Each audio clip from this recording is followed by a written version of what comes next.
Okay, without further ado, let's begin with the first session, starting with the topic Feedback Matters Students' Lived Experience in an Online English Class by Miss Edgermi Gingoyon and Mr. Philip Donald Herrera from Sacred Heart School-Ateneo de Cebu. So, Miss Edgermi and Mr. Philip, take it away. Thank you so much, Sir Stanley and Magis. Afternoon, my co-formators. Good afternoon, ADL friends. Maayong hapon kaninyong tanan. I am Edgermi G. Gingoyon, the subject area coordinator for English area in the Junior High School Department of Sacred Heart School, Ateneo de Cebu. With me this afternoon is my co-presenter. My name is Mr. Philip Donald B. Herrera, an English teacher of the same school. We take the distinct honor and privilege to be part of this ADL exchange after a year that we've been through in confronting the challenges and celebrations that the online learning landscape has brought.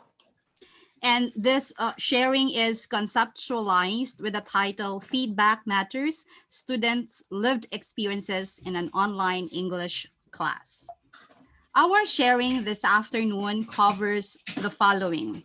Of course, we will be sharing with you our context, then our experiences, both the teachers, the English teachers and the students, and as well as our learnings. Given our practices prior to the pandemic, together with our learnings from the sessions of the adaptive design for learning last year and the shared experiences from national and international webinars attended, we were able to come up with our own version of Jesuit education, Harter Online. Harter.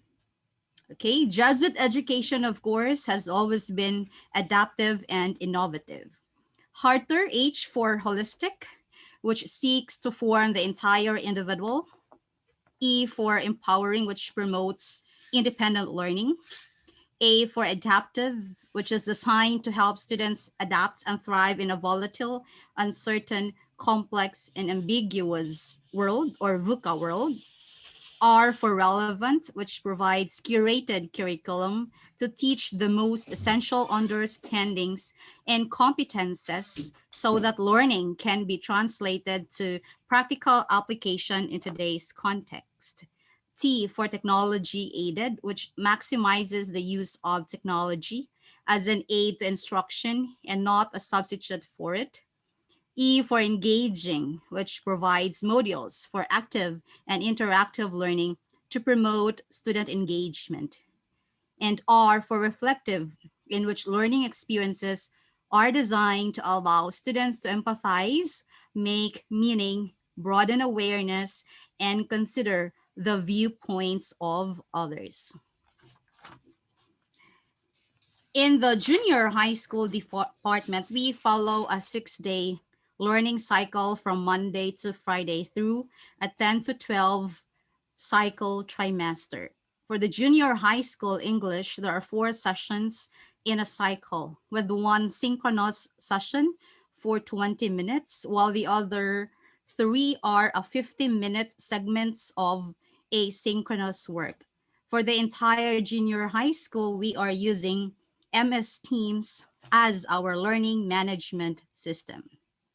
Specifically, in our English subject teams, we make use of the class notebook in propagating our learning modules to the students. We also create channels to organize our way of proceedings in the conduct of the synchronous and asynchronous sessions. For example, in our synchronous meet, we hold the video conferencing under the synchronous session channel. Asynchronous work of students are announced or posted in the learning module channel, wherein discussion thread also happens.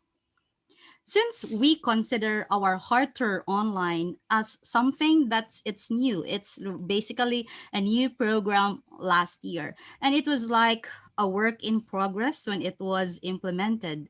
As a department, we conducted an evaluation of subjects, which made use of a teacher-made questionnaire that focused on course design and teachers' delivery of the lesson. Data as a whole were analyzed and interpreted. This evaluation as a department also gave results to each subject area in the junior high school department. Specifically, in the English area, there were 141 respondents who answered the evaluation for English. Data or results gathered were analyzed and interpreted, and we came up with our recommendations. Of the combined responses of strongly agree and agree, basically or specifically for the English result, that is composed of 10 questions with 4 sub-questions pertaining to course design and teacher's delivery. It is interesting to note that all of those reach 90% or higher. Based on the obtained data and upon the interpretation and analysis of the same, we can deduce that the Ateneo Charter Online in the context of English as a subject area is generally effective and efficient. To substantiate this deduction, we have also looked into the areas to celebrate and the areas for growth. These areas will enable us to refine and inform our teaching practice. As you can see in the slide, these are the responses tallied for frequency. These responses constitute the areas for growth. As we can see, there are also parallel themes that occurred, such as the giving of fun and engaging activities, be it in language or literature classes, provision of more synchronous sessions. Again, this is for both language as a skill-based aspect of English and literature as the more personal aspect of English, and the doability of the tasks given, especially when it comes to writing. These have been incorporated in our current learning design and adaptive curriculum, among others. While there are areas for growth, there are also equally significant areas for celebration as affirmed by our students. These areas are currently amplified in our practice.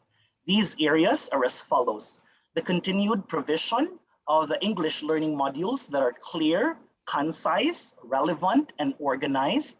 The English learning modules allowing students to engage with content and enrich it.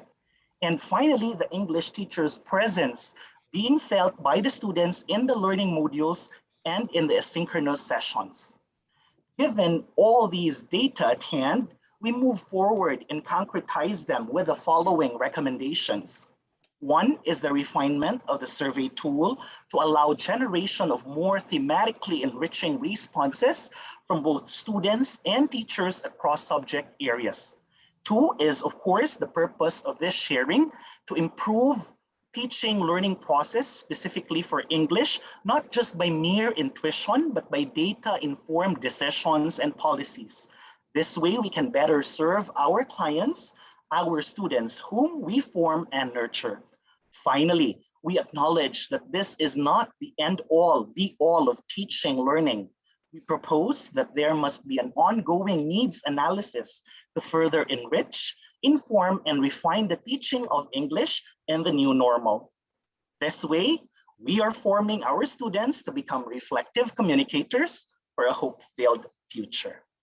We come to this ADL exchange grateful of the experience that we had in our online teaching. They say that experience is the best teacher, but experience without reflection is nothing. As we move forward and embrace yet another year of online teaching, we take so much confidence and courage of the things that we learned last year and bringing with that one this year as we journey with our students for a hope-filled future to see things new in Christ. Thank you so much, dear friends, for listening to us. Good afternoon, magis afternoon, maayong hapon kaninyong tanan. Okay, thank you so much, Miss Edgermi and Mr. Philip, for that wonderful presentation. I'm sure our fellow educators have a couple of questions prepared for you. So without further ado, anyone can feel free to unmute and ask their question. If you wish to not unmute, you may also type your question in the chat box. And if you wish to be anonymous, you may direct the question to me personally and I will read it out loud.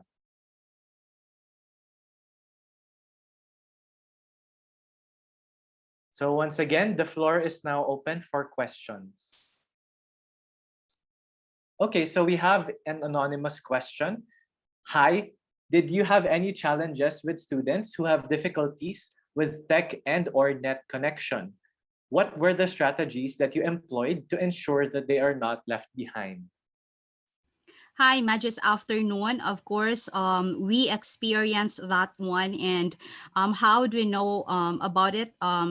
Students actually gave us a direct or personal message that there is an intermittent connection at their house, and there were also cases that there was really power interruption. So thankfully, no, because of the message also given to us by the students, we were able actually to assist them through that. They can perhaps submit the requirement for that particular asynchronous task later, and then sometime in the afternoon, or perhaps the following day, just for them to really get back to the norm, get back to the schedule. So we were able also to experience that, to give considerations to our students in terms of intermittent connection, or there are really no connection at all. Thank you for that answer, Miss Edgermi. Again, anyone may feel free to unmute or type their question in the chat box.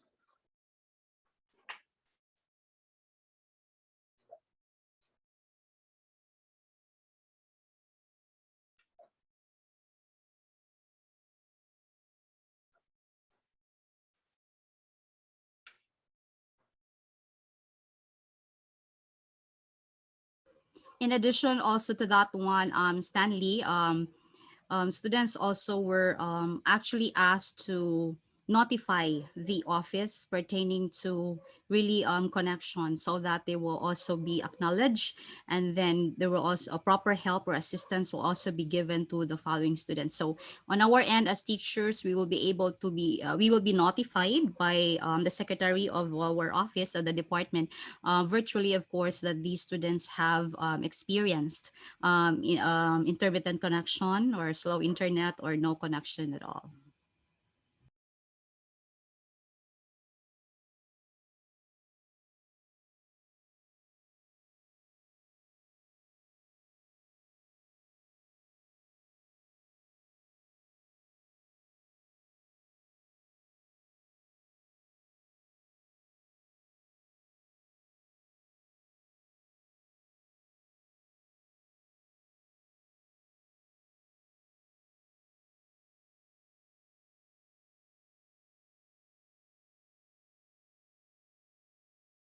Again, you may feel free to unmute yourself or type in your question in the chat box. If you prefer to be anonymous, you may direct your question to me. We still have until 2:40, so that's 15 minutes for Q&A. So we have a lot of time to ask questions.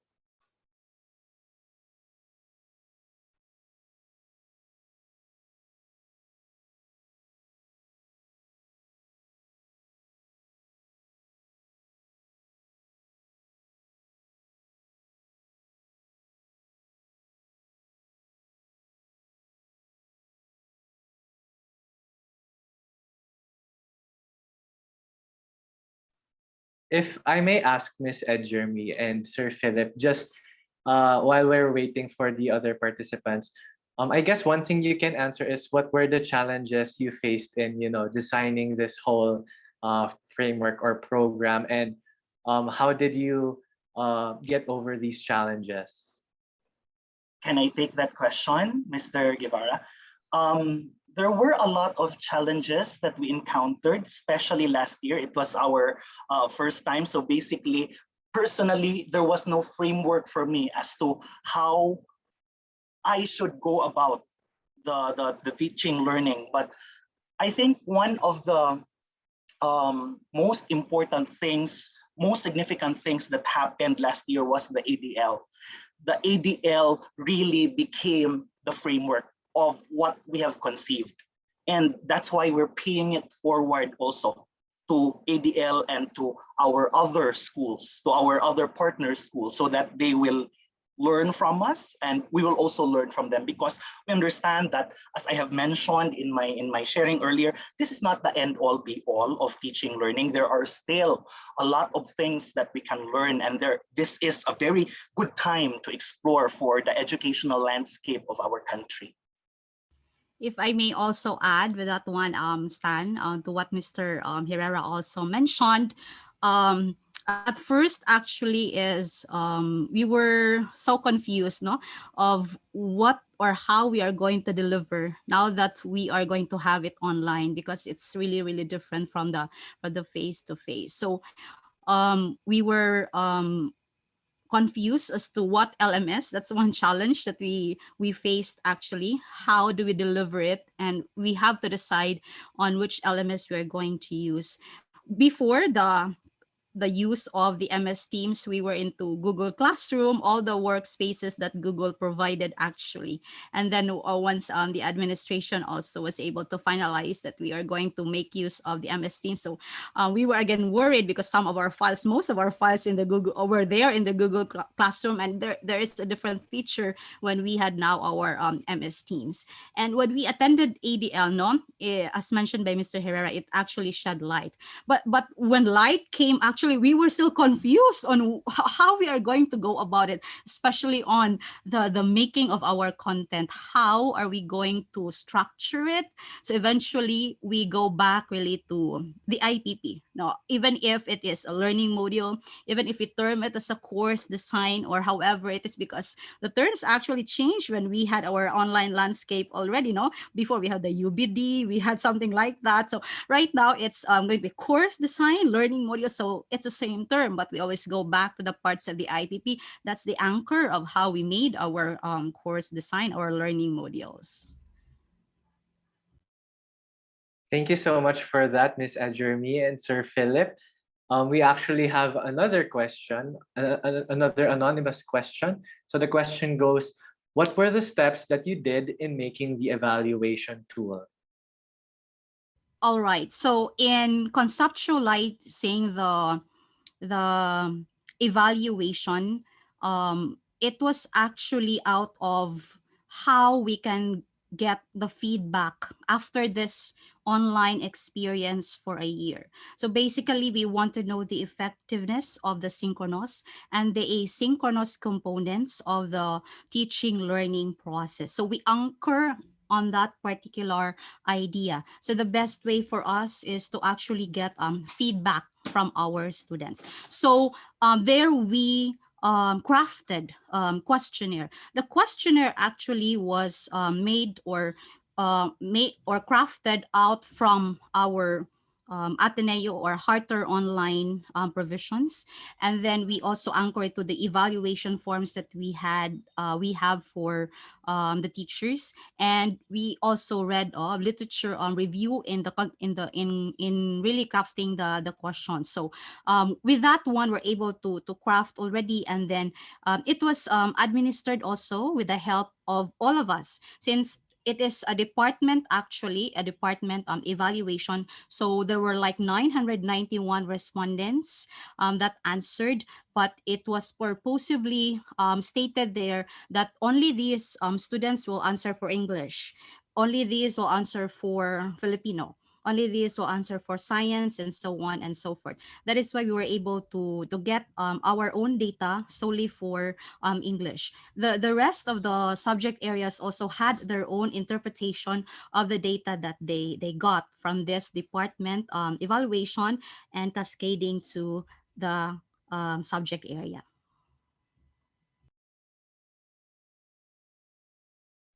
Thank you for that, Miss Edgermi.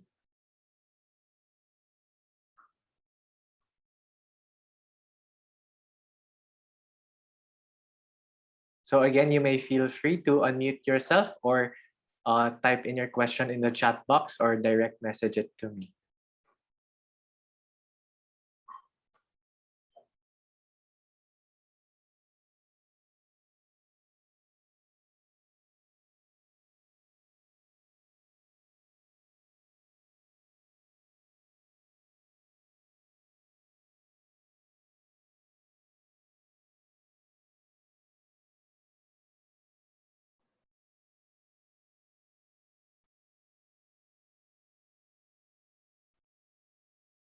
Perhaps while we're waiting, Mr. Stanley, may I add to what Madam Gingoyon mentioned? Sure. Yeah, thank you.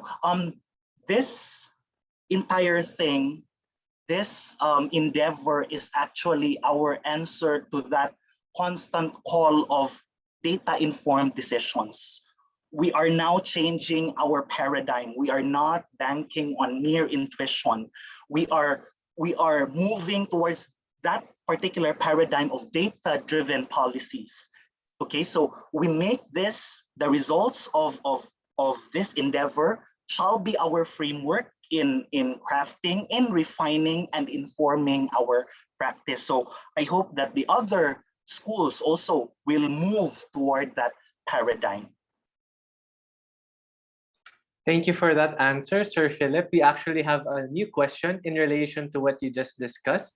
So from Ma'am Janina, what is an example of a data-driven decision you made after analyzing the data you got?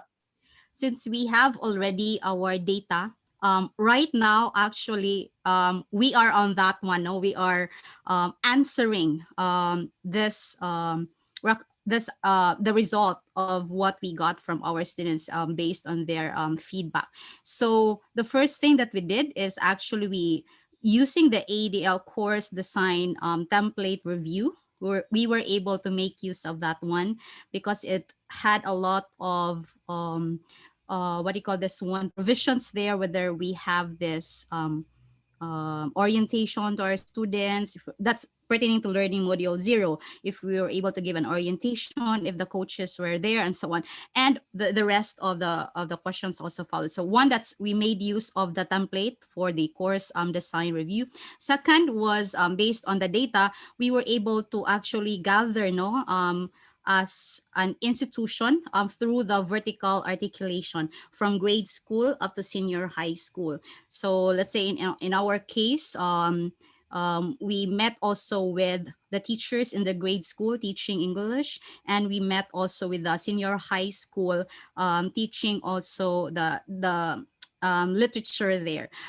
Why is that so? Because last year there was actually a purposive reduction of the content, or shall we say we dropped some of those lessons that we think we will not be able to cover for this year, given the context, online context, and given that we only meet once for synchronous session and the rest will be asynchronous. So we did not know whether the topics that we dropped were actually essential in the lower year, and then also essential in the senior high school. So that's the second thing that we did. So we met, and then actually it gave birth to another or new learning modules to be crafted for this school year, because there were those that we did not teach last year, and there's a need to bring that one up this school year.